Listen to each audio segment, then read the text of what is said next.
There's Jen. Any of the recent. How many people are living there? Any of the Residents are in place. Any of the facilities. Charges. Gotta be a couple hundred more. Was it? Oh, yeah. Oh, yeah. The whole, I mean, I think it's more than county. Whatever you're clear. You sure she's recording? Okay.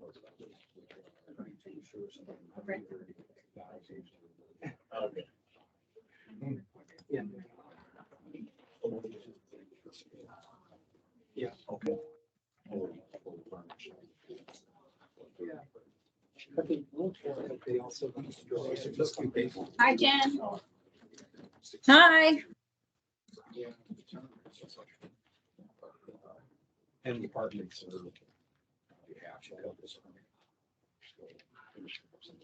There's 300 units in there. 300 units. Yeah, it's not today, it was something like. Residents. How's Dallas, Jen? Really, well, it's good, yeah. How was Dallas? Yeah. It was good. It's always nice to meet people and put faces with names. Good. Excellent. That's what I like to hear. They're getting better. No, not so much this year.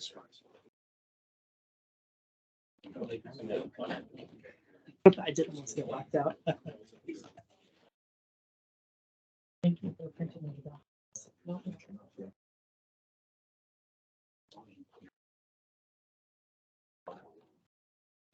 still working. I had. Oh, yeah.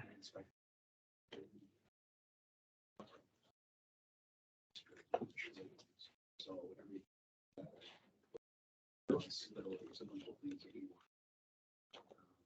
But there's probably. Yeah,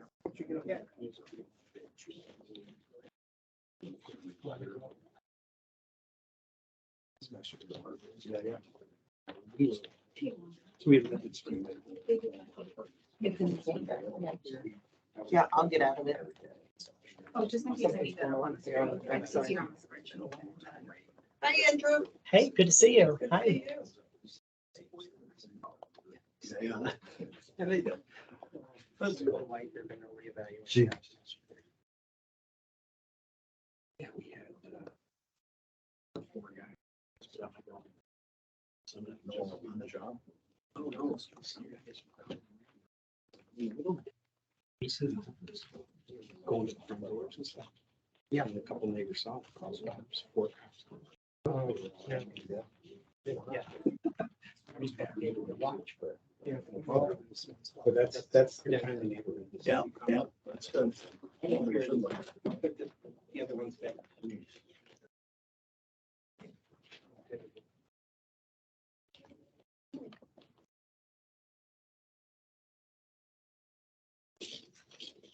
Mike, where was that? Where was the, where you say that? Oh, I'm sorry. John was talking. Where was it? Oh, the arrest? Yeah. It was in Island Village. Yeah. You hear about that? I saw the helicopter. Oh. Brian was out there too and was taking pictures of the kids opening doors. No kidding. Oh, they were testing car doors and they were trying to open homes. It's 5:30. During the day. Like at 9 o'clock in the morning. But, Yeah. Yeah, so Miss Cindy, can you come to the podium to start this as a board meeting?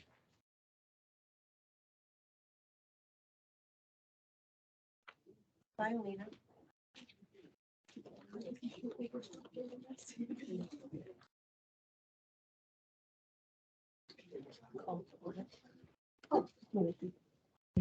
Form stuff too. Yeah. Good evening, everybody. You are you're probably confused seeing me on a Tuesday instead of a Wednesday, but you are at the CROA/Finance Committee meeting tonight.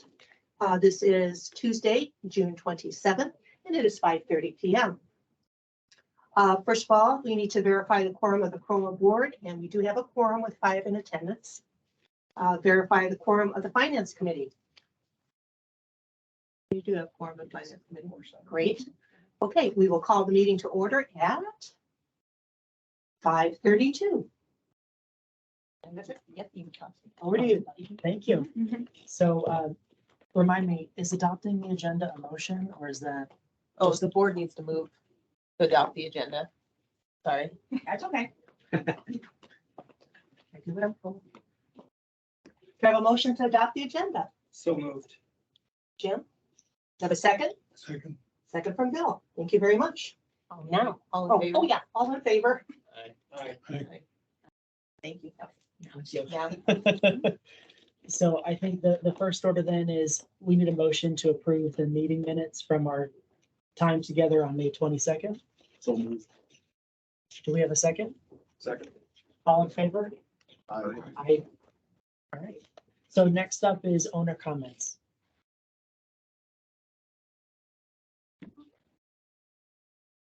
All right. So after that, we have our finance committee discussion items. So I think we can start with if there's any questions anybody had on the May 2023 financials. Otherwise, hopefully we can get through that one quick and jump to budget. I just want to make one comment. I'm not going to open up, I'll do it from memory. The results were, on a year-to-date basis, I think we're about a $60,000 deficit or something in that neighborhood. And there's a $195,000 entry earlier in the year from our repairs, the initial remediation at the 851 building, Servco, I think, for 196 or something in that range. So if you consider where we are, we're showing a deficit of 68,000, but you have that one-time expense that we paid in this year, that was from last year. So we're really at, from an operating standpoint, we're really more like $130,000 positive surplus as opposed to a deficit. So as you look at the numbers, keep that in mind. That's buried in the other operating expenses. The point that I guess I'll follow up, the point to that is using the budget and the performance so far year to date as a base for looking at this budget we're going to talk about for next year. That gives us a pretty good foundation to look at. It's pretty solid and we're pointing in the right direction. Agreed, and not where we were last year. No. So, I just have one, the 11,000 for resident IDs in the month. So we under budgeted for that for this year because we were anticipating having a new option so that you wouldn't have to receive a physical card. Unfortunately, that did not come to fruition and I needed to purchase more resident ID cards so that y'all can get into the amenities. Okay, so is that like a year supply? Yeah. Okay, thank you. any further discussion on 2023 May? So I think let's just jump to the budget. I think it will be helpful to go line by line, as Mike said in his note. I know some of the numbers have shifted a little bit in this past that we got a few minutes ago before the meeting. So I think if you can maybe put it on the screen and then let's just do the full rate assessment last because that's sort of the goal seek to break even. But maybe we can kind of do all the other line items and then circle back to that one.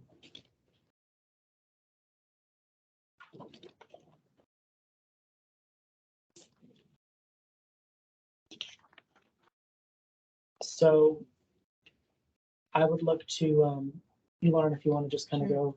Line two, and everything after the full rate. Yep. Okay, so trash assessments, that's really governed by your contract with Celebration Sanitation. He had not increased rates for 3 or 4 years prior to 2023. But he is entitled to increase it based on CPI each year. Last year, he did a 6% increase. We budgeted for a 9% increase because we didn't know where it was going to land. This year, he's looking at a 4 to 5% increase, so we put it at a 4% here. It's essentially a pass-through for us, so whatever the fluctuation is, it doesn't really affect the bottom line for the budget. Any questions on that? Not that one. Apartment rec fees, so there was an error in this spreadsheet that balanced it out and corrected it. You're looking at $728,779. I know there was some questions about how the apartment rec fees are calculated. I sent out the document that governs the rec fees. And it lays out the formula that's to be used. This year, we did add in the labor burden and health insurance costs for the staff that are calculated in here, because that was not included previously, but it is a sizable cost. And it is permissible under that document. The only large number here that's missing is insurance, but since insurance is a CJC expenditure, I cannot put it in this spreadsheet. Understood. And yeah, so I see that we have a cost per unit increase of 9% now. I think it was two and change in the Yeah. version. So that's good. And I think, the number of units is going up 18% and our cost that we're sharing is still going up about the 20. So I read through the agreement that you sent. Thank you. And I know we discussed this one a bunch last year. It just felt like we're sort of stuck on this agreement that was executed in 1996. And a lot of things have changed since then. And it was written in a way that was sort of, maybe not intended to be disadvantageous to residents, but maybe didn't anticipate how many apartment complexes would be built. So I was curious to explore, scratch the surface of what would it take to amend that. Obviously, we'd have to balance the cost of working with legal and all of that against whatever savings we would get. But So we asked that question of Tom last year, and we kind of discussed the pros and cons. So this agreement basically governs anybody it was put in place by TCC and governs anybody who built an apartment complex in Celebration. It's one of the covenants for them. If we're going back to the apartment complexes and saying, pay us more money, then I think you risk the apartment complexes saying, fine, we don't want our residents to have access to your amenities. We're not going to pay you anything anymore. Because they all most of them have their own pool, their own gym. Some of them have their own tennis courts. The only one that does not have their own amenity is the Island Village one. So they're kind of stuck because they chose to build just that large amenity for their apartment residents as well. But going back to these other entities and asking them to change the percentage at which they're contributing is probably going to blow. it's just tricky because the percentage that they're contributing on a per unit basis is not kept up, right? So I hear you, and that risk did cross my mind as well, because, I remember when I lived at one of the apartments before I was a homeowner, I didn't go to the town pool. I didn't use these services. As an apartment resident, I don't know that it's a big part of the sales pitch to live in the apartment. It's just rough optics to say that we have a 20% cost increase, but the apartments, through no action of the ones that were already there, are getting a much smaller increase. So I think we can come back to it. If anyone has thoughts, we can share it, but I just think it's something to kind of not forget about as we go through the rest of the budget process. I agree, and I think there's 2 new Del Mari Kettler apartments coming. Yeah, there's 2 new buildings coming on board. And what are those? Well, 150 each or something? Well, the one building is already done. Yeah, they just don't have their certificate of Yeah. occupancy yet. And that's, I think, gonna be like 60 to 70. So there were 60 or 70 in the building? I believe so. I drove around more. Yeah. Their buildings are typically about 92 to 93. 92 to 94, but that building that they just built is a little bit different. So that economies of scale that they enjoy is just gonna continue now. Mhm. Is there anything on the drawing board after that? Does anybody see anything out there for another apartment? I don't think so. I don't think those Homewood suites would qualify as an apartment This will be it, so it'll cap out probably at this point. unless there are changes in the plans for Island Village and they plan on putting out another apartment building out there, but I don't think that's in the plans. It's tricky too, because the apartments at Island Village, we'll never know their intention, right? But why build a pool? Why build a fitness center if you know that your residents can take advantage of it and they're gonna kind of come in and enjoy it at a lower rate than all the apartments that were there before? So, but like I said, we may not be able to do anything. It's just not great optics. That was part of the deal between Mattamy and the apartment complex. That was built. They had them build the amenity center and build a pool and everything else to allow them to have apartments there. So it really had nothing to do with residents itself, but it was a deal that Mattamy struck. And I don't know who said apartments had to be there, or should be there. We're gonna be there. I don't know if Mattamy made that decision or the Celebration Corporation made that decision. It's a density thing for a developer. They can dense it up and get more dollars per square foot. Yeah. Completely density. And that's it. Mattamy wanted that additional money and they didn't have to then build the amenity center or the pool. So. But just when I come back to, I do think looking at this, we've sort of fully burdened it with everything we can burden it with. So let's move on to the next one. I think the capital one is easy though, because that's just 300 sales times our rate. Yep. And again, that's essentially a pass through as well, because that comes in and then goes straight to the capital improvement fund. Andrew, question there. I think I put this in a note, the phase 2 Island Village. I can't find where there's any fees for the plats, which should be off an assessment on them as soon as they're platted. And then for potential sales on that phase 2 part. We don't have anything loaded for that right now, I don't think. I haven't loaded anything for that because I don't have, Mattamy has to build a bridge before they start pulling those plats. So I don't know when in the year they're gonna pull those plats. We put a schedule together with them starting in the second quarter. This was just me I know, fiddling around. but we should think about that. I Yeah. mean, that's a placeholder that we should think about from a revenue standpoint. I'm guessing it could be 40, 50, $100,000. It could be depending on how quickly they pull them. Exactly. And that's conservative. I was looking at everything at a 50% rate. Yeah, I don't know how much clearing they've got to do. Can we check with Mattamy to get a better handle on their timetable? I'll ask, but I don't know if they'll give me any information. Well, let's try. I can step in there.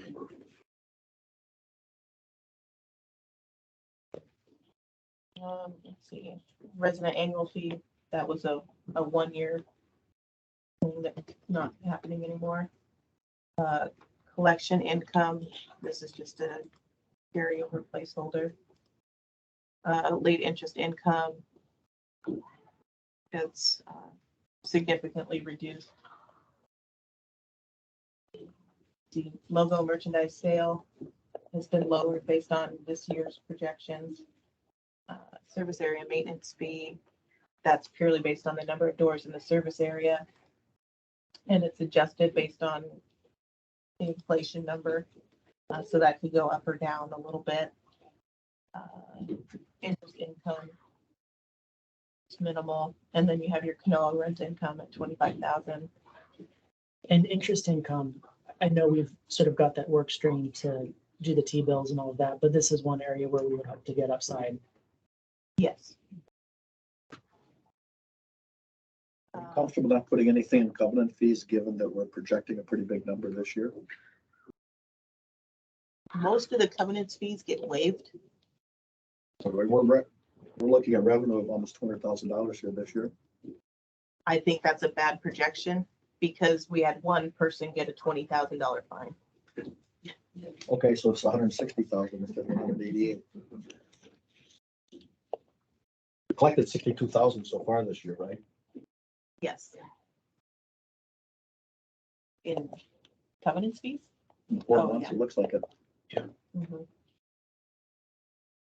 think we should put that on the list of be a potential income item. Let me, put this in perspective. $50,000 represents 1%, roughly $50,000 represents 1% in the assessment. So it's a difference between a 10 and a 9, $50,000. So it starts to move the needle when we get to that point. So let me dig into the covenants fees a little bit more so we can get an accurate projection. And then we can put a number in there. Jen, you're muted. I said, I'm only showing right now that we've got 27,000 income. I'm not sure where the 62 came from. It's probably before we waived the fees. That we hadn't collected them yet. And so then they got waived at a meeting and we took them back off the accounts. Would be Gotcha. my guess. Jennifer, what are you showing? 27. So I'll dig into the covenants fees and Okay. get a better I'll get an number. update from the projection. Mhm. But to Mike's point, even if it's just 20,000 for 4 months, your run rate is still potentially, at least 50 for a year, which Gotta look for all the dollars. Let's see. Parks and Rec income, staff event compensation. So with our staff is required to assist in other outside events. They pay for time and a half for our staff. Porch and yard sale, kids night out, farmer's market, summer camp. She's trying to add in a teens night for next year, especially when school's out. Private rentals for all of our amenities. And then partner programs. Notably, the 851 building, we've lowered what we would normally expect to bring in next year because of what's happening with the building. We already have our largest partner program that uses this building relocating for the first half of the year. So that's gonna put a dent in your income there. That will make sense. You'll also notice that this was a change this year. We broke out the Parks and Rec income from the Lifestyles income, just because their expenditures line up a little bit better when we get down to the bottom. Homeowner activities, the Aloha to Summer, that's usually food, beverage sales, I should say. A Fall Fest is also beverage sales. Food Truck Friday is the vendor fees. Founder's Day is beverage sales and sponsorships. And that's pretty much all your income for all of your events moving down. I'm not sure you'll get a lot of money for Island Village rental, but with the way the prices are, but And I have not entered Island Village rental in here yet because we just don't have enough data points to really project anything. I think we've only had a handful of inquiries and only a couple of actual rentals. yeah, prices are so high that. So I know that's something that the Parks and Rec Committee is working on right now, and they're going to be reaching out to the Finance Committee for people to join a kind of joint task force on discussing all of the rental rates. So that gets you through your income. Are we showing our investment? No, that's one thing that Andrew was. That's upside.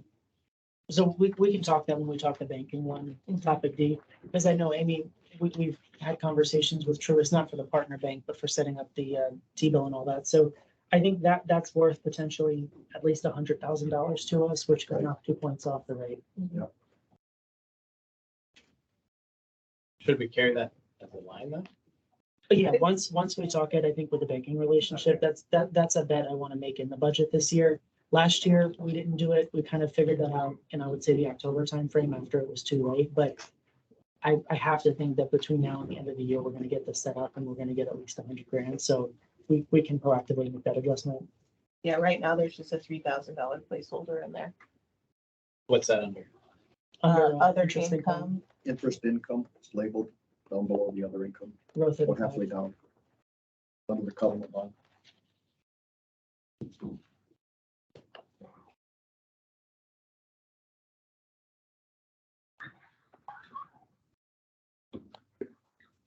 all right, moving into any other questions on revenue or?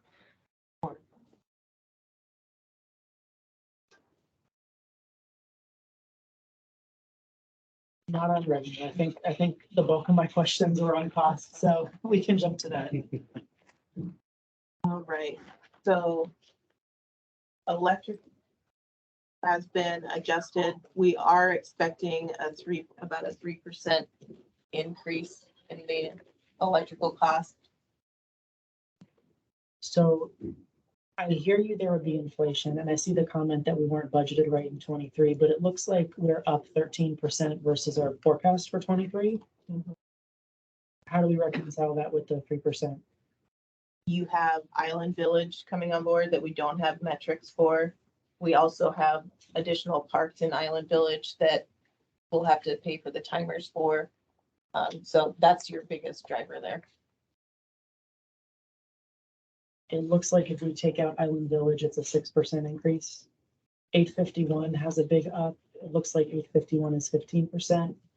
And that's with the new wiring and the pool. Okay, You're also gonna see an increase at the amenity centers because of the Wi-Fi and the digital signage that we've done out there. Okay, this is close enough to 3%. Landscaping, those numbers are mostly contractually based. We did lower the mulch back down to 80,000 that we were this year.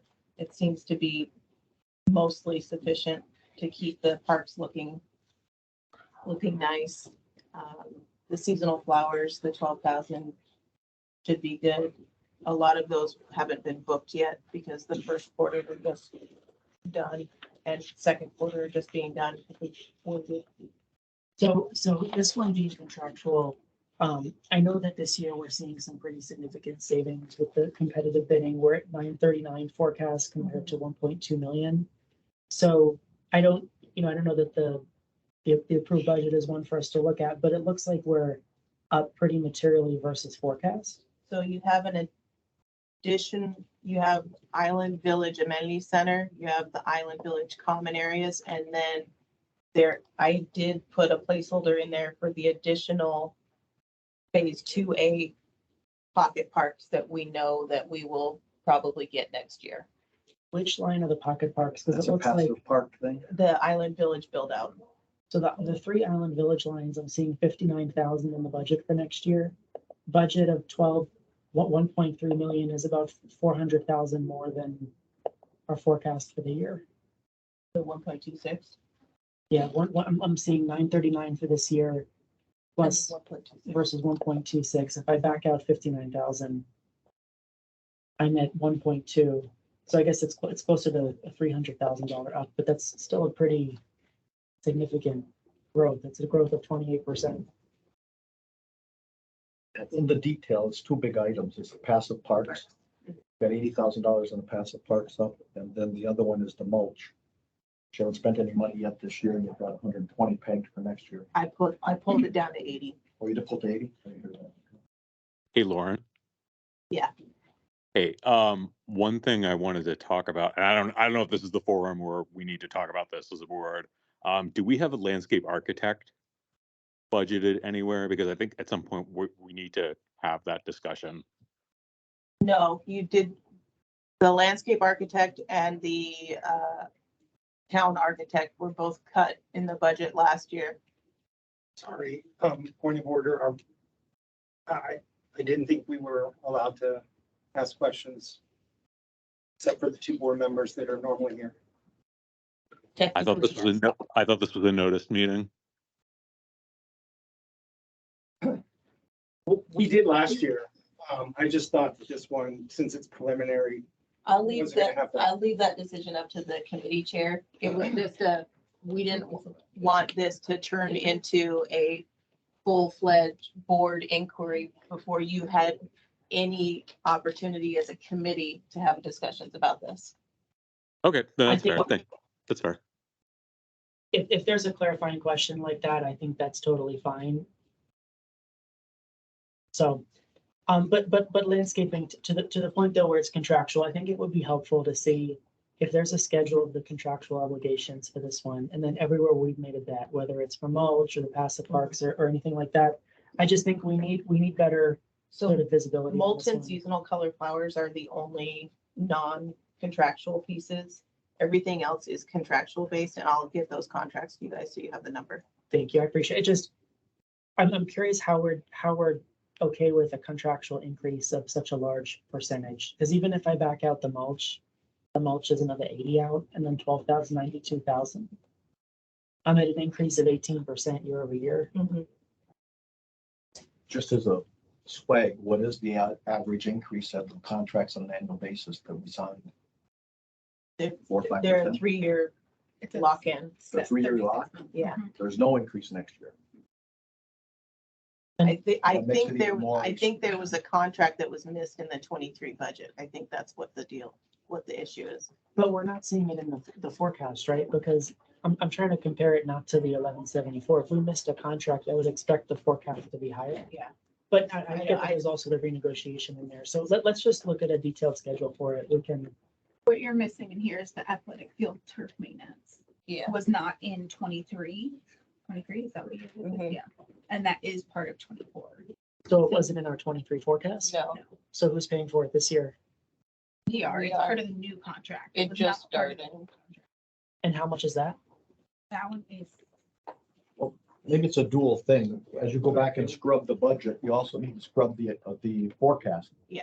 Because we're looking at relative to the forecast. Well, I mean, the forecast is for, is 3 months. is 3 or months. 4 months. And we're So, very consistent with the budget. That's what I was saying earlier. The deviation's not bad at all. So we should be.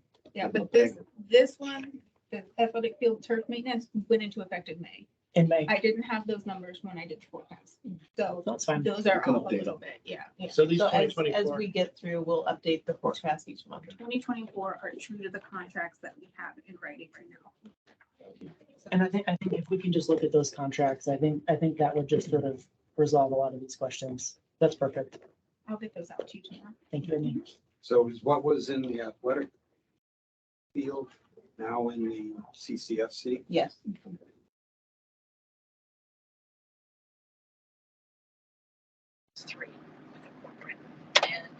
Okay, moving into pool operating expenses. This is one area where you're out of whack budget wise this year, and a lot of that has to do with pool chemicals. One reason is because of the company that's not doing a very good job. We're going out to RFP to get a new company. There's some issues with the feeders and the sensors as well. So we're burning through chemicals. So I think this is a place where you can see some reduction in expenditures, but these numbers are here based on kind of your projections and your usage to date. So, but I think that will come down. So when you say it'll come down, because we're trending above budget on this one. We're at 181 in the 12-month versus 150 or so in the budget. But we're at 233. That's an up of 28% versus the forecast. So are you saying that? So I think all these 16 up at the top that you're seeing for pool chemicals, I think those will come back down to the 4,500, 5,000 range. That's a pretty That's significant. a The significant. forecast for the year is just a extrapolation of the 4 months that we have Mhm. at 60,000. So it should be around 180 if we continue. And I assume it'd be pretty consistent. If we're wasting it for the first 4 months, we're wasting it for the Their next waste is ramping up. Oh, we're on a trajectory. Yes. Okay. So how does waste ramp up? The sensors are worse and worse. Let's fix them. We are using chemicals at a higher rate more and more and more, which is why we've done we're doing the RFP process. Okay. When will that be complete? It should be to the board for approval at the next meeting. is that for replacing sensors? No, it'll be a new contract for pool servicing. And that'll include some bid prices on the chemicals Yes. to give us stability. Okay. I So remember you talking So if about I that. change this to a closer rate, then you're down to 166. yeah, 5,000 a piece is one. That's actually less than the forecast for this year. I think, that saves us 70 grand. That's another 1.5 off dues. I think we should definitely set that as a target.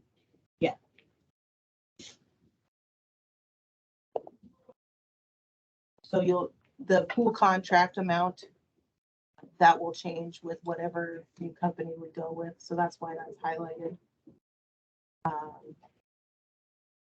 Pool repairs, These numbers are just same as this year. yeah, it's just same as this year. I'm hoping we put in $8,000 for Island Village, but I don't think we should have to put in $8,000 on a new pool. But you never know. Yeah. There needs to be some contingency. I don't have a problem with putting some money for Island Village. Must have a warranty at some point, probably for at least a year. Yeah, we do have a Yeah, limited warranty. so everything should be covered for at least a year. Oh, then that feels a Yeah.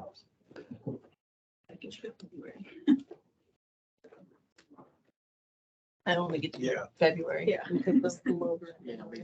Okay, well, Here, I'll reduce it. 10 months then.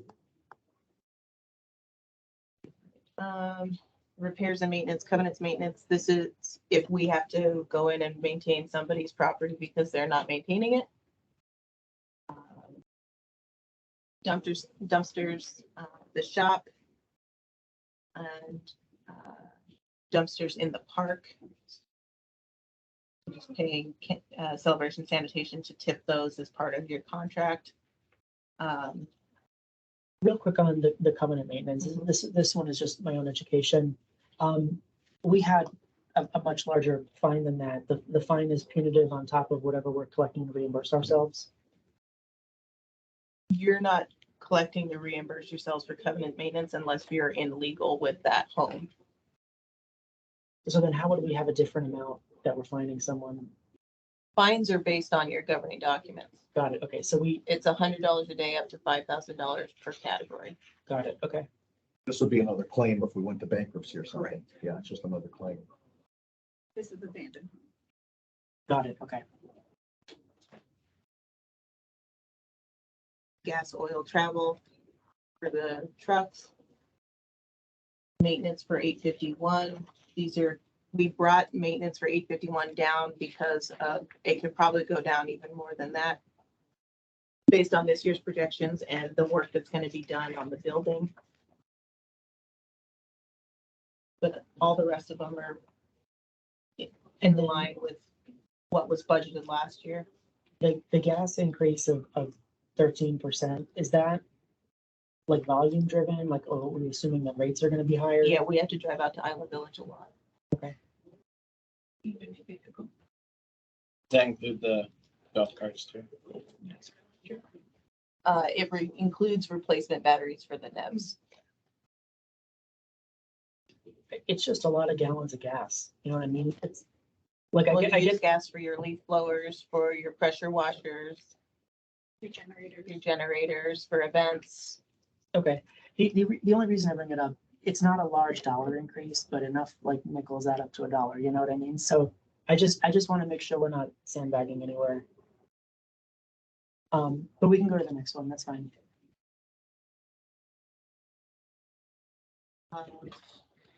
Well, here's another example. It's not just maintenance out in Island Village for the trucks. It's also all of the covenants inspections out in Island Village. So I have to touch each one of those homes at least once a quarter. And then if I'm sending a violation, I have to send somebody back out there to confirm that they completed the violation. Or I have to send them out there 3 or 4 times to make sure they completed the violation for meetings. And we can't send a golf cart there, right? Because No, it's off they the can't go on the boulevard. boulevard. Okay. Legally. I could have them drive on the side of it, but I don't think people. Put a parking. I don't think they would. Parking fines. But they deserve the same fear we all have when the golf cart shows up on our streets. Don't worry, I'm not gonna recommend we buy them a bicycle. We'll get them a little smarter. Yeah, yeah.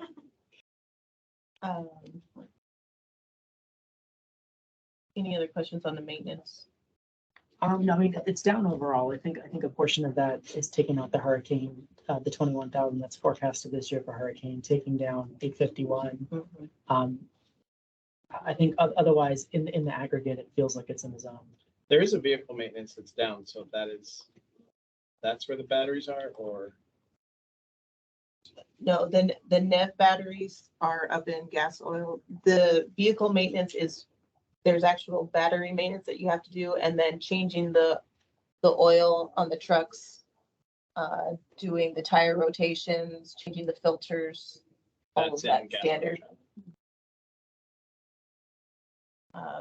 Irrigation repairs are based on the projections. Hopefully it'll be a little bit down next year. We've done a lot of extensive repairs this year, especially out in Spring Lake. And this is partially volume driven, right? Like the growth above inflation would be sprinklers in Island Village.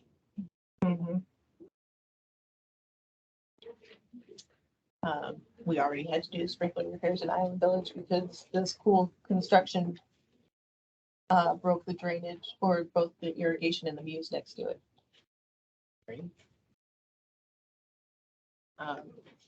The janitorial supplies, So this one, it looks like we're pretty much on forecast.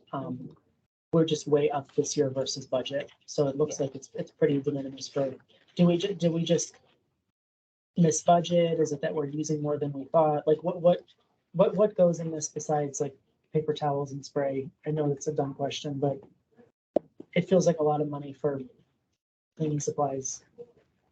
Your trash bags, it's your paper towels, it's your toilet seat covers, it's your soap, it's your wasp, no, that's not your wasp spray. And we just had, all new dispensers put in, so we now have a measured way of dispensing the chemicals, so it's no longer, here's a bottle of Windex, and then it ends up going home. Nobody wants a generic bottle of them, so we tend to keep them here a little bit longer. But those are your big things that go into this. And remember, I mean, your restrooms and all the facilities, I order quarterly. I bet you I order 80 cases of toilet paper. Like, you don't think about that, but we go through quite a bit of toilet paper, and then all the events and stuff, need your trash can liners. But And how was it so much budgeted though? Because we didn't really budget for it. Nobody took the time to see what we spend monthly on it until I took over the ordering process. And I took over the ordering process and I said, no. We're gonna do a set order every quarter. And so then I was able to get a little bit more of a true reading of what we were spending. So And you price shop, I know, to make sure that we're doing a good deal. absolutely do. If you have a single wholesaler you work with, or you buy from multiple sources? We use Imperial Dade, which is a warehouse company, so they shop the cheapest. Yeah, They it's a give me- consolidator. Yeah, they give me lots of Good. good So you alternatives. get, you have good pricing there, so that's Yeah. good. So there's also all your hand sanitizers that are out and about.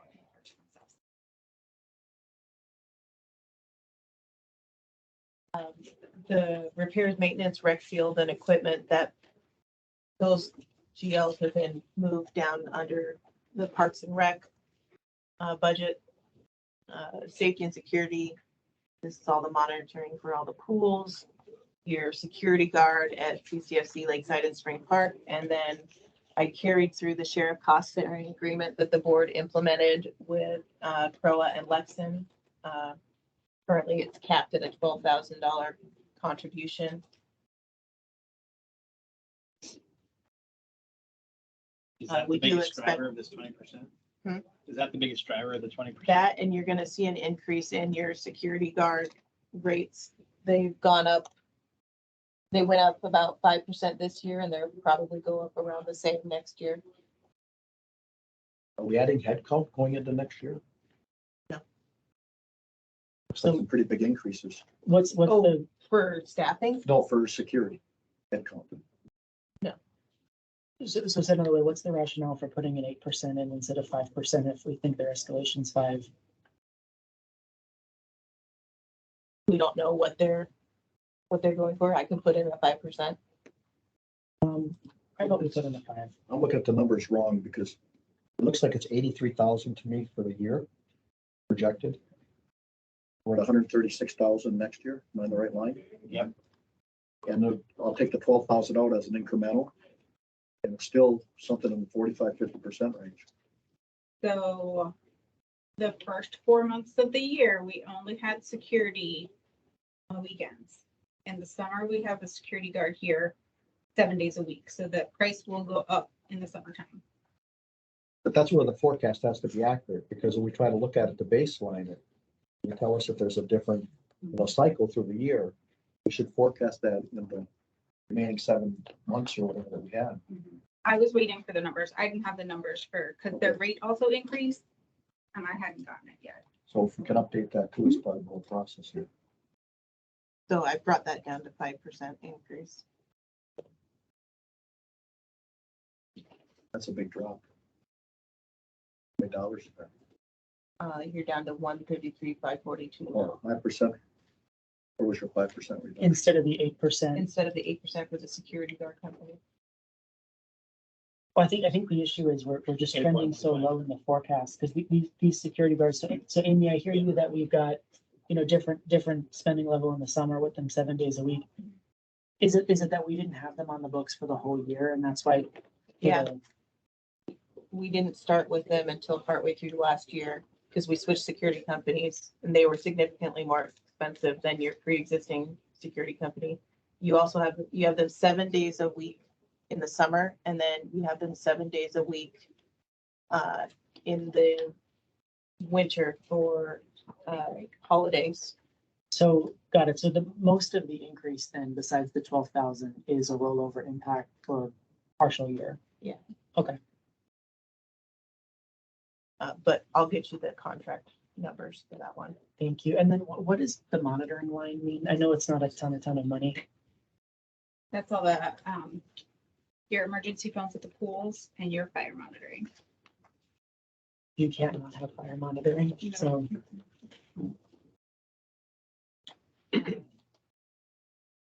Water is based on the projection because the projections seem pretty well in line with what we're gonna see for the remainder of the year. You do have an increase with Island Village for the amenity center, the passive parks that we owned and build out.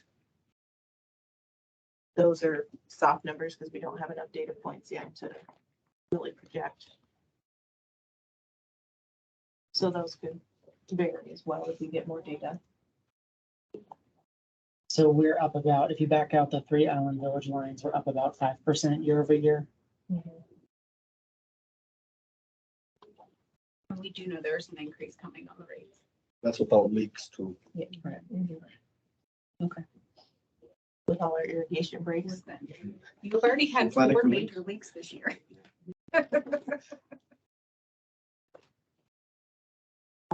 Your joint committee expense is up. That's because Canoa's contribution is capped at CPI.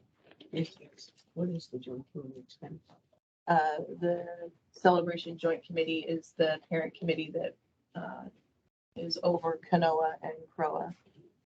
So some of the staff salaries are out of CJC because some of the staff at Town Hall support CJC, Canoa, and Croa. Some of your Town Hall network and IT expenses come out of there because they support both Canoa and Croa. CJC owns the water tower, so maintenance of the water tower and reserve contributions for the water tower come out of there. The line for joint committee expense. Or can you explain the capping of it? I don't understand that. As part of when Croa decided to do the RFP for the new management company, there was an adjusted agreement between Canoa and Croa that would cap Canoa's contribution to any increase in CJC expenditures at CPI.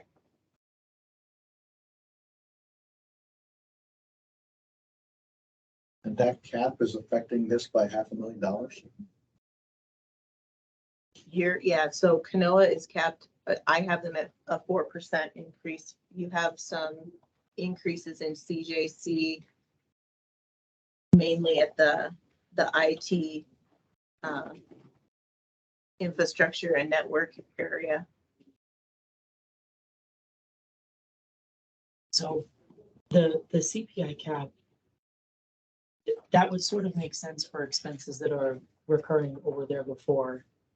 Such a big increase for IT infrastructure and network feels almost like a non-base driver. Do we have any relief in the agreement for something that's a new cost like that? Because if we're doing something new, it's almost not fair to look at it on a year-over-year basis.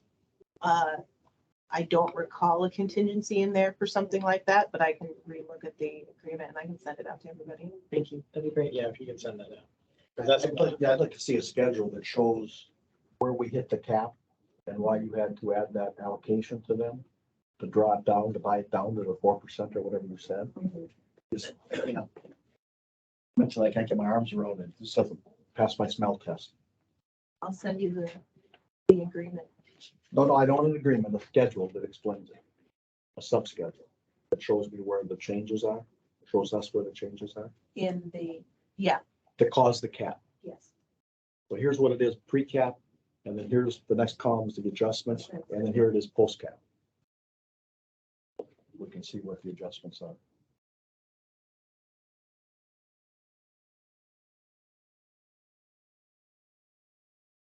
That was a TCC. Okay. Other. Exterminating. Real estate tax. The trash removal, that's the outflow from your revenue. Audit and tax expense, we're expecting an increase from them after they've gotten their arms around the book. Can we go back to Parks and Rec? Fund? Yeah. You're It's a non-issue. Oh, I'm looking at the wrong thing. Okay, sorry.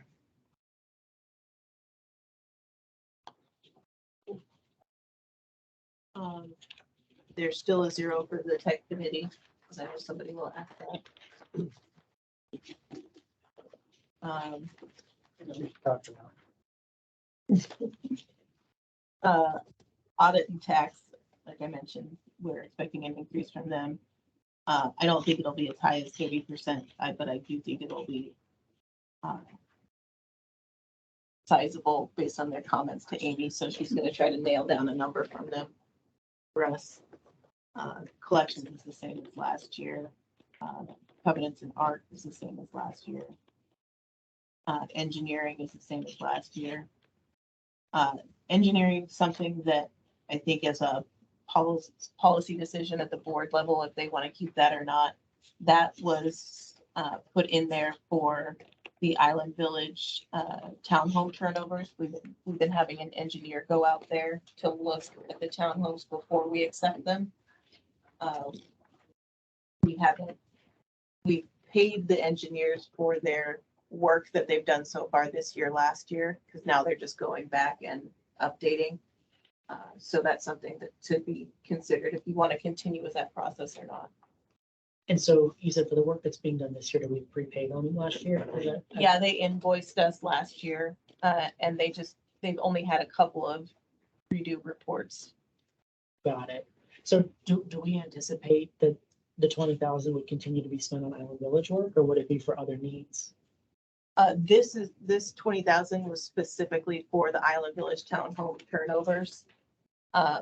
They're pretty much complete, aren't they? For phase 1, yes. Phase one. So we got We know to, for sure there's townhouses in Yes, phase there two. are. we don't have revenue for phase 2 and to Mike's point. So Yeah. That's okay. we just have to line that up. That's fine. We can come back. to So that. that's just something to keep in mind for further discussion. Legal fees are based on your projection for this year.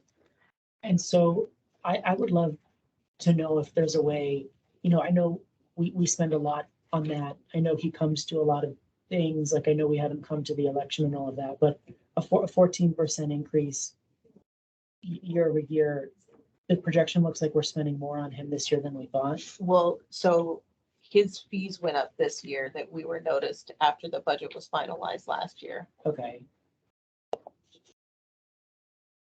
Maybe we ought to bid them out. We need to do that with a lot of this stuff. yeah, I guess I would just also, and this is sort of like, can be part of our eventual recommendation to the board, like if there's a way to like use legal less or try to only focus on them when we absolutely need it. Like he sat there for hours at the election, which I think was the right call, but hopefully we have like fewer elections and things like that, and we can not have him Well, he's not here for normal elections. He was just here for the for referendum. the special one, yeah. To Jared's point, we need to bid a lot out. Mhm. I think we should probably have some type of discussion about thresholds and type of items or categories or whatever it is and come up with that. So we've got some, guideposts for you, isn't that enough? Mhm. It'd be good to do that and get a consensus on it. I don't think you've bid out legal services in a long time. There's a few lawyers around the area. At least one in this room or two. Yeah. Two, yeah. Two.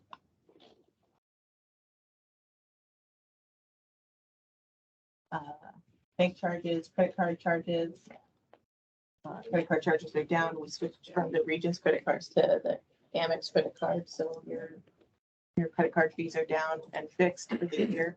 And so is this credit card charges that we pay the issuer when somebody buys something at the logo shop? Or, No, this is some of the managers have Amex credit cards issued to them under CROA account.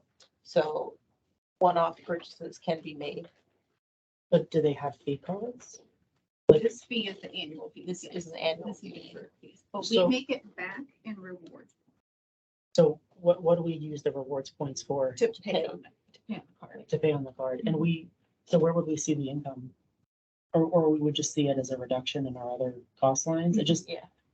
do you know what kind of return we're getting? I just wouldn't have thought we were using fee cards for people. And I know there's a lot of people who are really focused on what the right fee card is. We're sure that's advantageous.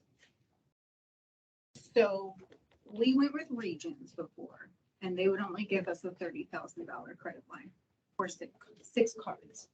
That is not feasible for us to do. So the other alternative was to look outside and look, it had to be a bigger bank, and we had to get a bigger credit line.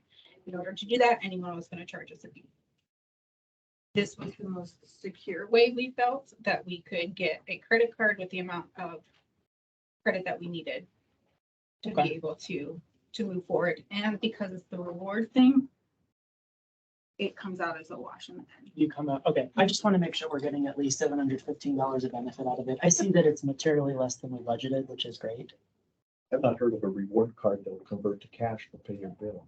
Yeah, You get it as a statement credit. You know, it usually converting it to cash as a statement credit is the worst way you can get rewards. Like the Yeah. best is if you use for travel, which obviously, Yeah, that's all. but But since we don't travel, Yeah, I mean, there's an option where you could use it to convert to travel miles if this was a business Yeah, where you okay. traveled, but it's, right. unless you want us to start going places, we'll be happy to do that. Okay. Island Village, just Island. Well, I was gonna say, George maybe we should get a card that has gas benefits because we're spending a lot of gas to go to Highland Village. Try that. Are you buying, here's one for you. Are you buying the discount cards at Publix when they come on sale? The $50 gas card for $40? I have not been. 20% discount on gas. You gotta spend $50 on to do that. That's true, but Amy does a lot of parties, so it probably. I got this. What do we want to do? That was humor.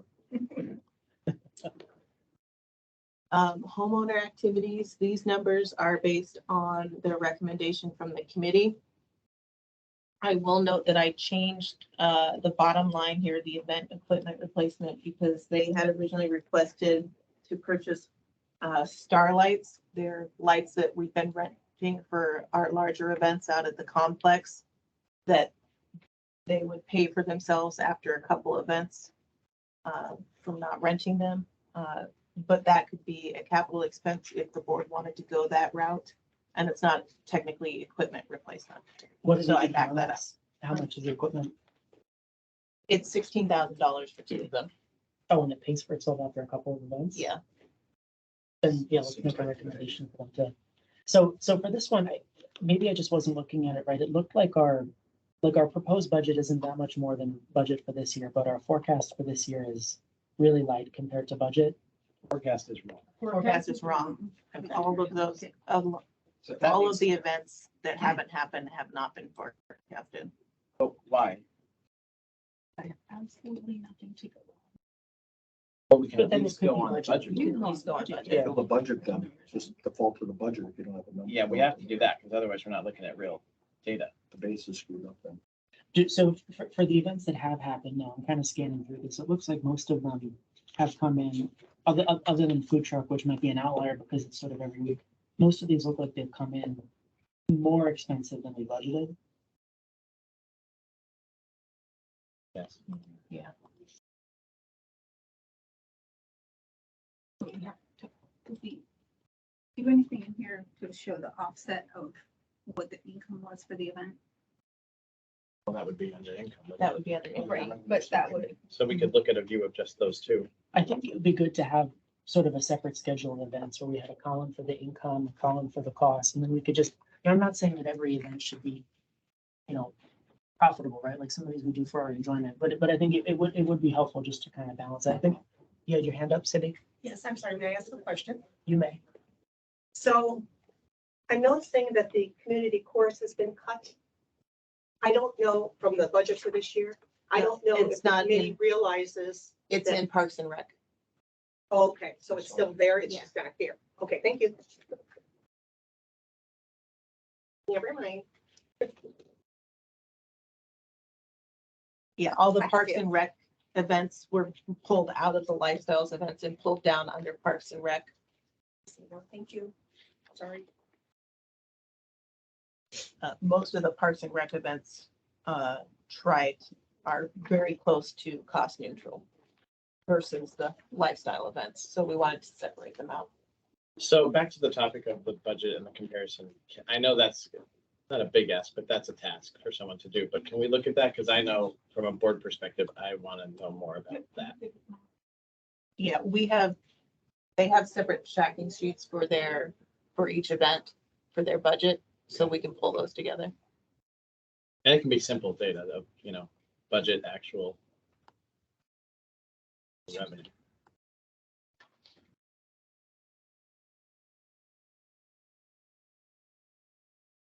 So the other piece in here, that's increase is the new signature events, and that's part of their charter. They proposed $40,000 for their new signature event. Which line is that one on? That's, it says Glow Party / new signature event, $299. The other large increase you'll see is the father-daughter dance. That's because the half of the tent rental that the foundation usually pays for, we don't have confirmation that the foundation is going to kick in for that next year.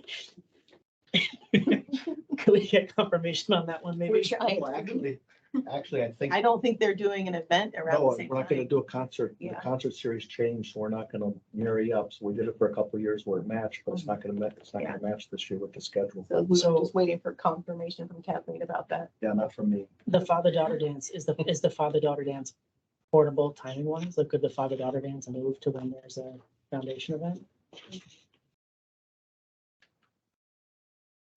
You're talking about when it actually happens? Yeah. I don't know if it's like, I don't have a daughter, so. Excuse me, they tried to do that once. And the people who attended that has something to do with when the school year or what's going on, or it's Always around in Valentine's Day or It's around something. Valentine's Day, Yeah, it's around Valentine's Day.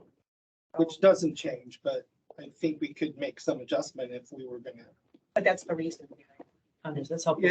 What are we talking about? We're talking about days or months? I have no idea. Okay. No When we idea. get this, I just know it didn't seem like it was gonna work is what I heard. yeah, when we get the response from Kathleen, then we'll see Okay. if it's a reasonable shift or we'll see what the shift is and then you guys can make a decision.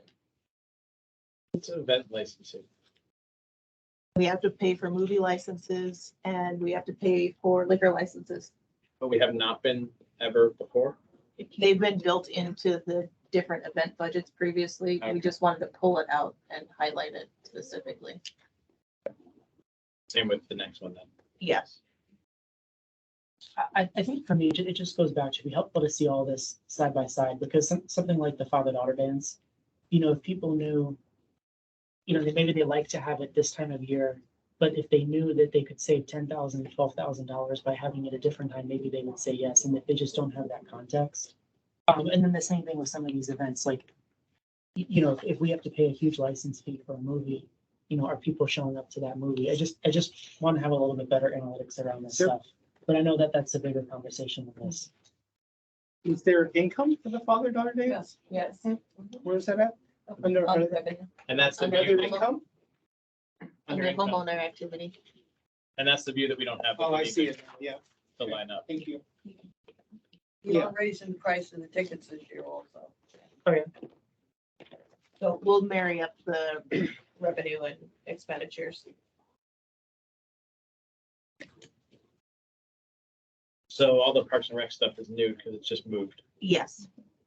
And it's broken out a little bit. They were just lumped into large generic items. So these are rec equipment at 851. CCFC Lakeside and North Village. 851, it's the flags and some of the smaller equipment in here for the partner programs. CCFC, it's for the soccer goals, the lacrosse goals, the nets, the sandbags. Lakeside, it's the tennis court nets, the squeegees that we buy for the courts, the basketball nets, the pool flags and lane lines, the small repairs for them, not the large replacements. North Village, it's the nets at the volleyball courts. What's that percentage is? So she's been piecemeal replacing them and they're all getting very, very ragged and they're not in the reserve study. So this is the problem we're facing. We have a lot of items that need to be replaced that aren't in the reserve study. So no replacement funds for the replacement. Yes. This is one, if you add them up, it's a 100% increase. Yeah. Yeah, so it's a big number. And I can get you a- $23,000 percentage wise. I can get you a schedule for those too. Some of those things, obviously, they're greater than a year life, so we could talk about capitalizing them, or they fall into an expense category. We could talk about that. CCFC went up significantly because they have to replace the goals next year. That's why that. And the goals are obviously have a useful life of more than a year, so we Right. capitalize those as opposed to an expense here. Yeah. You ever go out to some of the soccer clubs, the professional soccer clubs, and see if they would contribute something like that to us? You can ask, yeah, we can look for sponsors. I mean, there's an awful lot of soccer clubs in the area, so it just seems like or even the professional one. Well, our local partner program is partnered with Orlando City Soccer, so we could ask them. Yeah. Hang the Exploria sign, here's the stadium sponsor up on the side of a goal. I'll give someone. And there's $0 in the projected that need to be filled out as well under Parks and Rec. So that needs to be updated.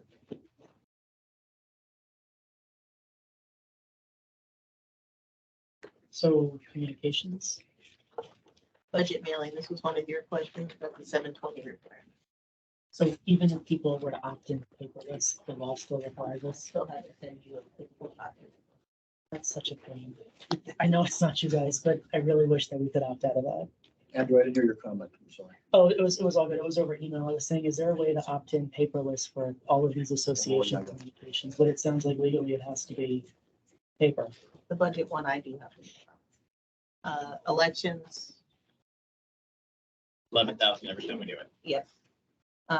Postage Postage is going up, so that's why you're seeing an increase, and that's your biggest cost in the elections. It's printing all of them and mailing out all of the ballots. Got it. Uh, And with more residents, that all goes up. Yeah. So what is the welcome package? I know we're sort of pacing very far below that for this year. There's the digital copy of the welcome package that's on the website. There's printed copies available if people want them. Let's just not advertise that. Well, but part of this is also for community. It also covers community connections, supplies. Community, is that the thing that you guys do once a month? Yeah. Okay. Do we carry 100% of the burden of that? Yes. Do we burden the apartments with not the budget mailings and the election, but the welcome package and that kind of thing? Because I was thinking about it, if you're renting an apartment, you're more likely to go and get a map and that kind of thing. Yeah, but the welcome packet doesn't really, I mean, that's all about when your trash pickup is and that doesn't apply Yeah, to them. not applicable to them. Never mind. If there's any flexibility or any hope in that whole apartment complex fee schedule, is to go look at the sub-schedule and find other items we can include. They're probably not documented or delineated. We'd have to be ethical and everything, but we could probably find some lines that we could incorporate in there to increase the pool for the allocation. And what are the subscriptions and licenses that we have for communications? Flavio, Smug Mug, Canva. our social media scheduler. That's $7,000 then? It's 2,500, Jared. Well, but we're projected to spend 7,000 this year. Oh, yeah, you're right. You double paid for, I don't think that's right. I don't think that's a right projection.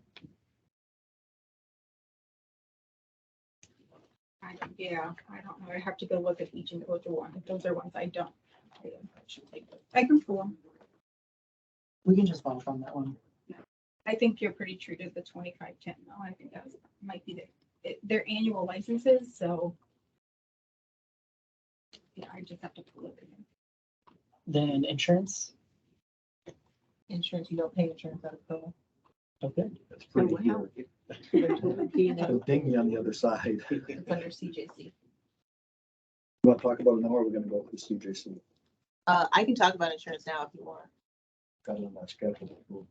So I bumped it down to, so last year, around the end of the year, the broker estimated that we would see another 30% increase in insurance. In talking with him again recently, he says he doesn't think it's going to be quite that high, but he doesn't want to start throwing out a percentage number yet. I bumped it down to 20%, which saves you about $30,000. But if you want to bump it down further, I mean, I don't have a basis to say 20% is the number. You had an increase from 21 to 22 of 19.73%, but from 20 to 20 went up 0.1%, and from 19 to 20 you went up 9%.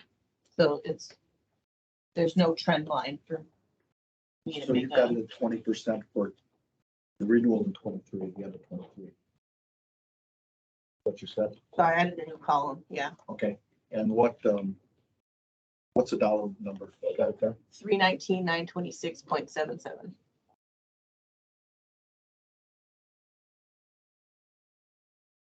These historically been high. But Is our deductible changed at all? No. so this is that Mhm. thing I pointed out. We have this aversion to filing any claims because we're afraid our rates are gonna go up. We're carrying a I think it's a $2,000 deductible, 2,500. 2,500. So if we're not going to file a claim unless we have a $10,000 issue, then let's make our deductible $10,000. That's our threshold, and get a lower rate. We're paying a high rate now for a low deductible and then not using the policy, which is kind of crazy. I think we need to evaluate that other side. We talked about this last year. And I think Bill talked to, I talked to a couple, well, a number of times last year. about and adjusting the deductible. Basically, he said that we were in the sweet spot between claims and stuff, but we were all kind of rushing at the end. Because we had to get the budget out by November 1st. And at the point, I couldn't tell if it was his natural process or he was just stalling. Because we'd had the hurricane and all the rates were in flux. But we didn't get the final rates until just about the beginning of December. So we had to guesstimate the budget based on what we thought he was going to do.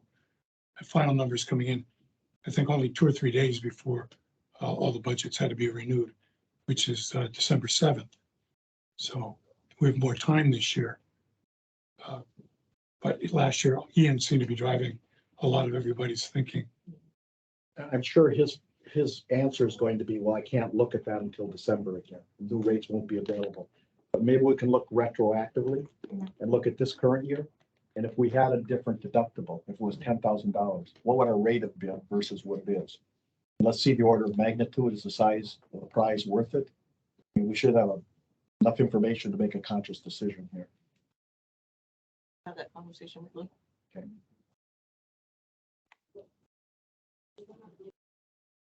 Are we going to CJC? Oh, we're in CJC. No, we skipped to insurance briefly. We're back in admin expenses, board meeting supplies. We're already over this year. That's for the food and coffee at the board meeting. I don't know what you guys want to do with that this year. I don't know. But we can talk about that tomorrow. The labor rate that's governed by your contract. This is the 15% markup, right? So, definitely. So your burden is 15.5%. And then your load this year is 3%. Next year it's 5%. And that's the percentage on top of the percentage that Brian and Dwayne I still negotiated. disagree with it. Fee on a fee, I think it's the craziest thing I ever heard of. but I've made that point before. So, but that's in your contract. We're checking on the burden load because Grand Manners isn't billing you at the rate they should be if they're truly billing for the 15.5%. So we're checking on that to see what's going on there. So when we hear back from them, we'll let you know. Logo, cost of goods Well, sold. before you leave that, we need a good projection on that. This ties into the whole labor thing. So on the back of the printed out package, I did the staffing levels from 21, 22, or 22, 23, and 24, maybe 21 too. Yeah. that's one.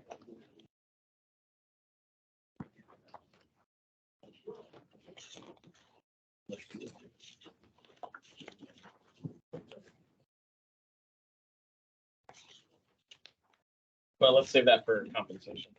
Yeah. What's miscellaneous? That's document shredding, volunteer award, and board gifts. And Amy has other things that go in there too. Had those not been tracked separately before?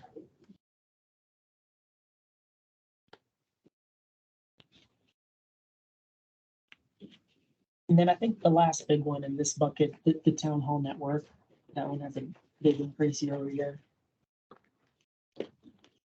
Yeah. Well, last year it was zeroed out for, I'm not sure why. That must have just been a gap. That's fine. But Um, going from 18,000 in the forecast to 60. So you have some infrastructure. You're going up in terms of your internet because of the new Wi-Fi, the phone lines. And, what was the other one? I'll have to get Jose's schedule for that one. Is any of that capital? Some of it can be capital, so I can pull that out Where does software live in this? in there. I'll give you guys Jose's broken out schedule. Okay. Because just office licenses seems like that would be 20,000. Yeah, that's one of the ones, but some of that's split between CJC and CROA. Because you have your admin staff, your lifestyle staff, and your community standards staff are CJC staff. Maintenance, parks and rec, and service areas are CROA staff. So licenses, phones are split between the two.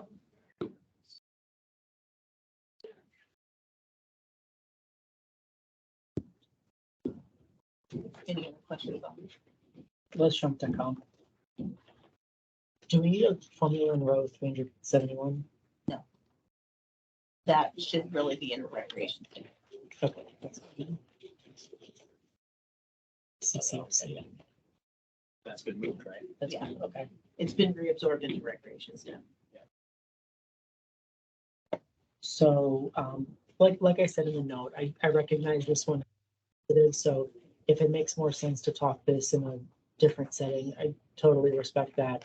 But I think, it would be helpful to kind of dimensionalize that jump from about 400,000 to 576,000. How much of that is assumed filled positions that were open this year?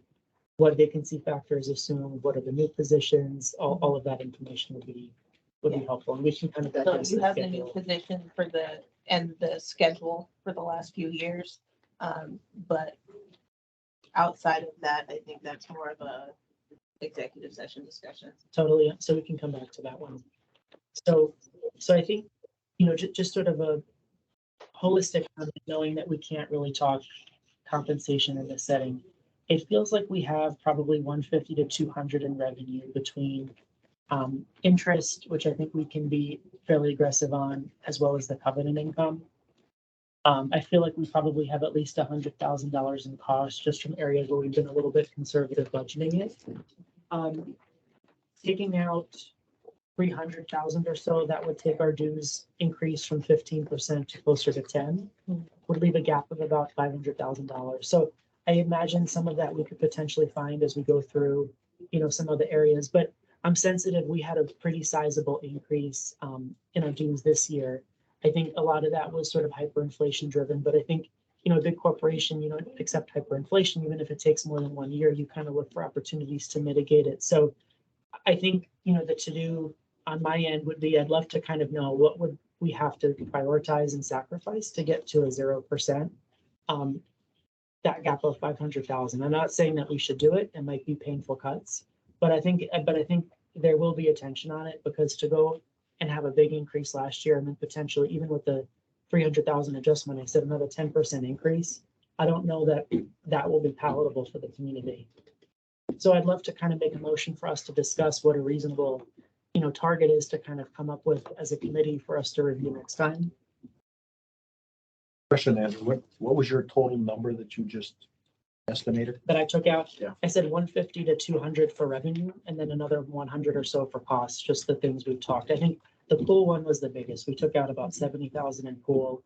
There were some other ones where we budgeted a large percentage. We took it back a little bit. So I think between those two things, we're about 300,000. Okay, that flows down around 6%. So 15 to 50,000 19. 50,000 per point, so we're 12.8, so it pulls down around 6%. Our dues increase right now is I think closer to 15%. Is that The updated spreadsheet that I sent out, and that's I'm working on full material. why there were new printouts for you guys. So we would need 800,000 to get to 0%. I'm pretty confident in the 300,000 we've identified. We got to talk through labor. That's a big area of increase, and I think we have some to-dos on the, was it the CPI cap? Which line was that? Was that for the CJC? That's in CJC. Yeah, so I think we have some to-dos there. So CJC, the event schedule, the rec equipment and their schedule, fixing the projections, the insurance deductible, and then further discussion on the labor. Okay, That's everything. Did I miss something? No, that was really good, actually. those are the big tickets. Because with all those things, then it's more informed decisions. Savings are And I great. need the tech breakout for you. Oh, yeah, thank you. I would just like to put a mental placeholder out there for additional costs. The building hasn't been fixed yet. So last year's leaks are still this year's leaks. Now, we got through a lot of hurricanes before that. We didn't have that kind of damage before. Just in case we may get more flooding like we did last October.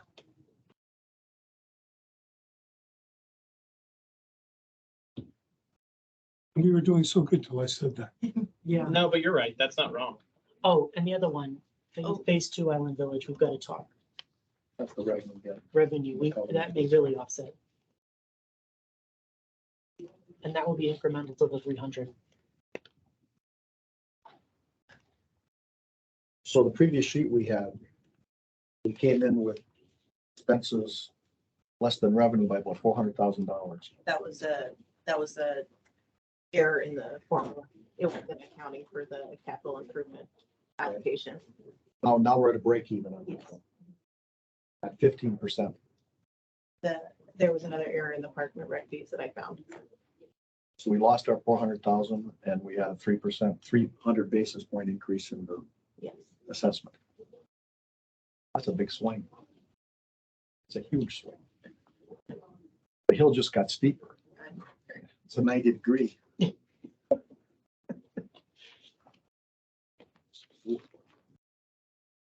Just wanted to look.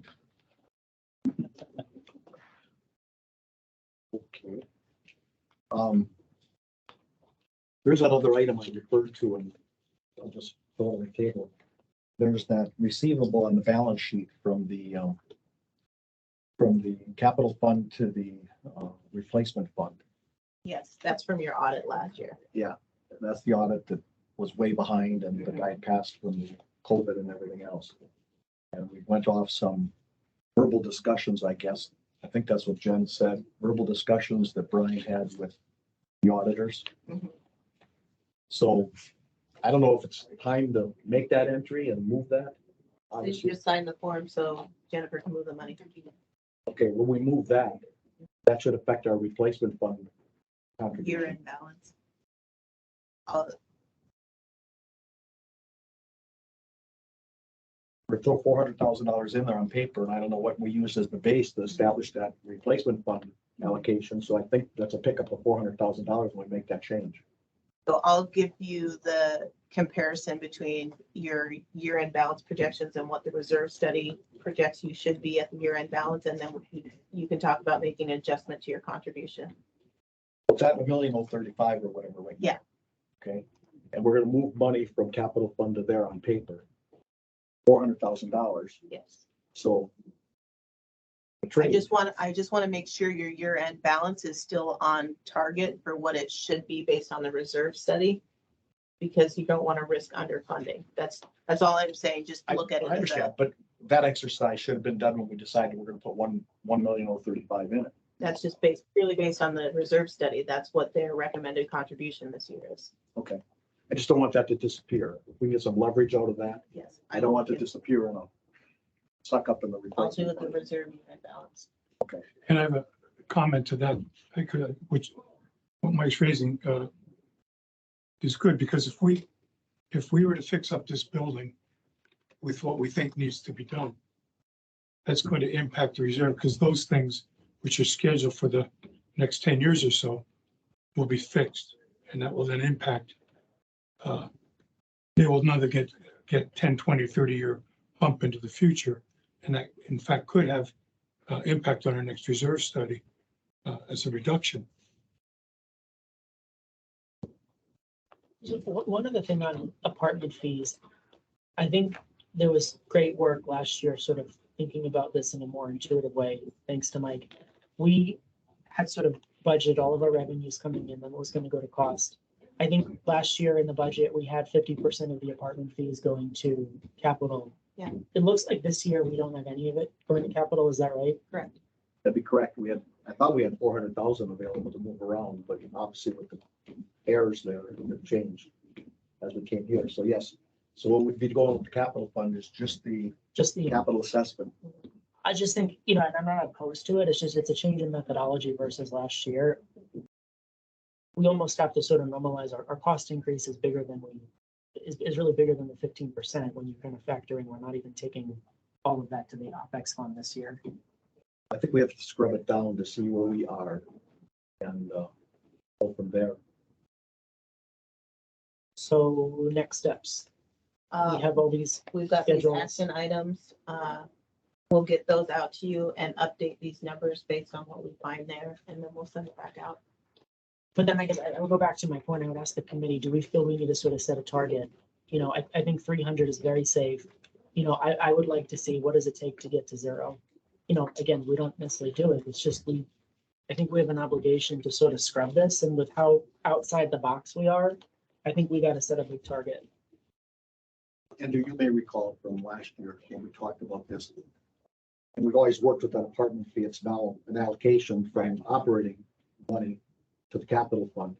But our target or our benchmark that we talked about was having a CPI index increase on an annual basis. So we at least keep pace with inflation.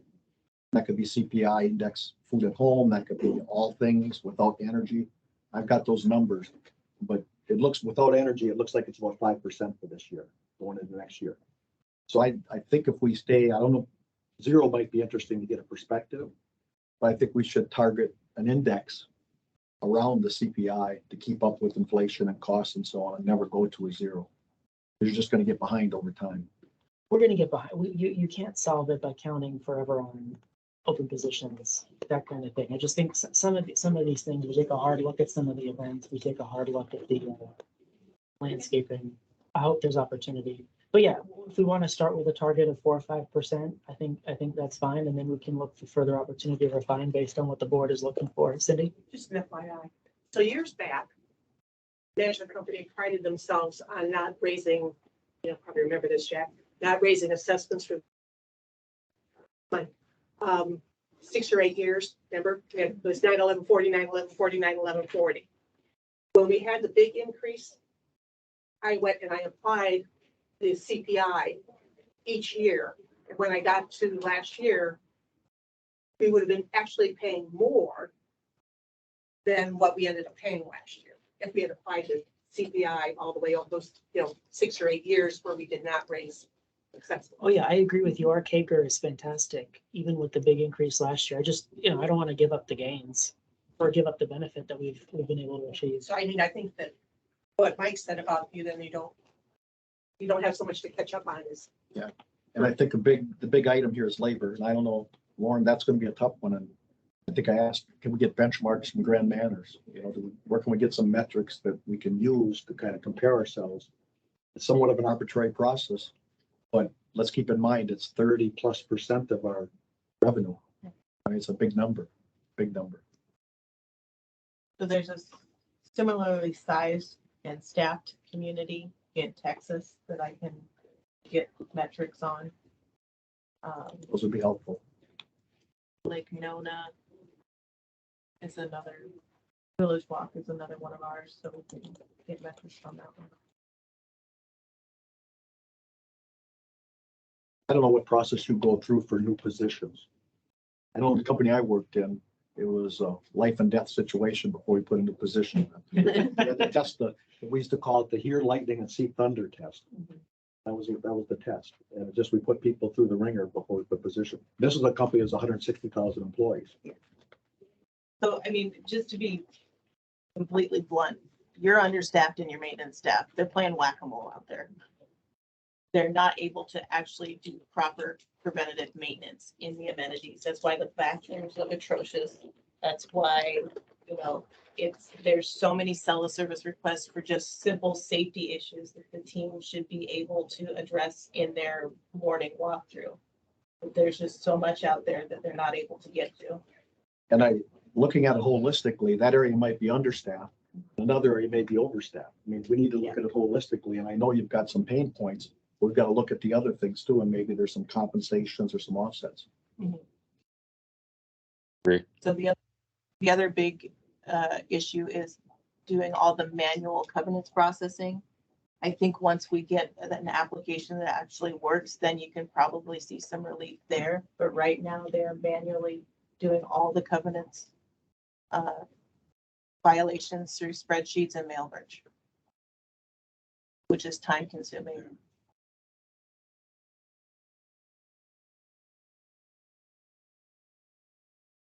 So, and hopefully we will have that application, sooner rather than later. But that's something where you could see some relief once that process is more automated.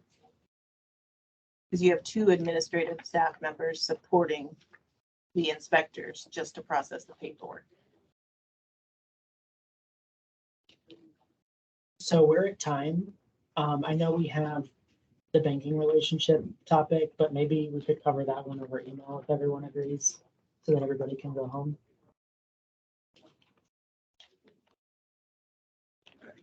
Just a really quick update, I think would be helpful as to where we are.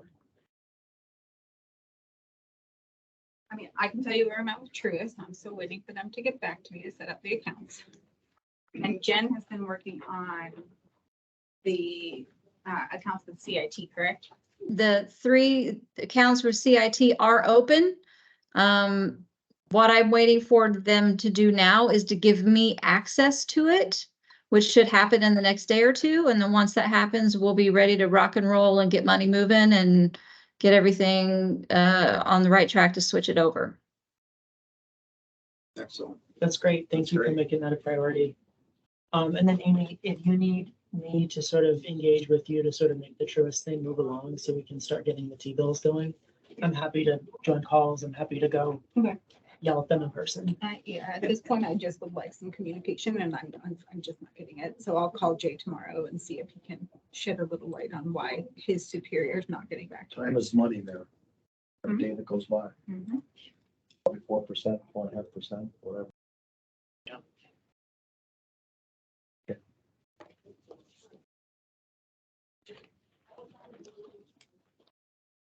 So any committee comments? I'd just like to thank them for everything that they've done for this budget. Absolutely. It's a lot of work. Thank you for being a good sport with all of our questions.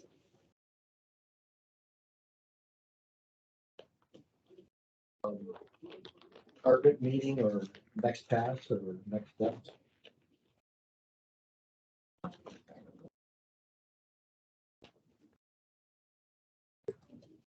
So we could probably get a next pass out by the second week of July, just to give ourselves a little buffer in case we run into any hiccups.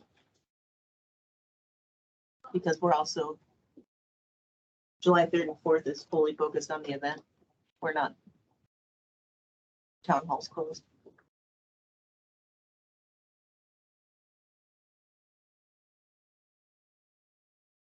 So the week of the 10th. I'll be remote, but I can dial in. I'll be remote. Was that when we want like an electronic copy or do we want to have a physical meeting? Because your next meeting for us to meet is the 25th. Do you want a meeting before that? I think an electronic copy would be fine, give us time to review it, then have it. And these follow-ups can be piecemeal too. That's fine. Next meeting, the 25th. Good. Is that soon enough? That's what I was gonna say. Should we do something the week of the 10th so that something can be presented to the board that 2 weeks later? At the board meeting? When do we have to present the budget to the board? The goal is the end of July. But the board workshop on the budget is August 9th. So better meet the week of the 10th. Have the second one. That Tuesday? Yeah, the So the 20, 11th. the 25th. So the 11th and the 25th.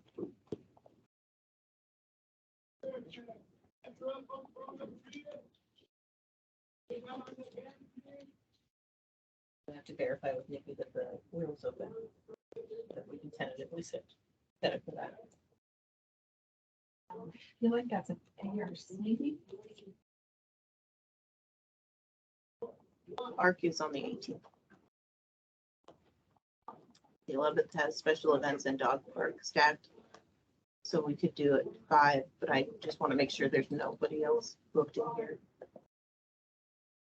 And we can send out a calendar invite.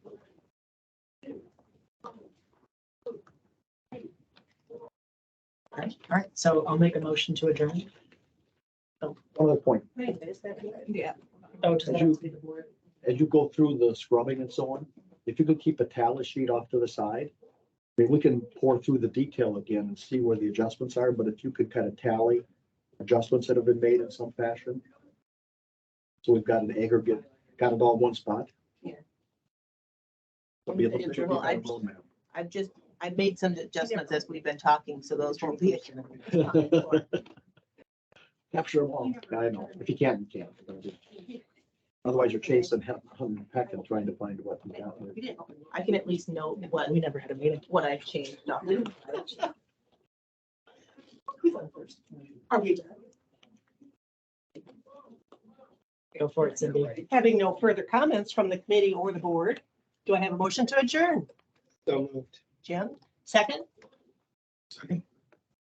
Bill, Second. all in favor? Good night, everybody, and thank you. Good job, Andrew. Thank you all for your participation. Bye.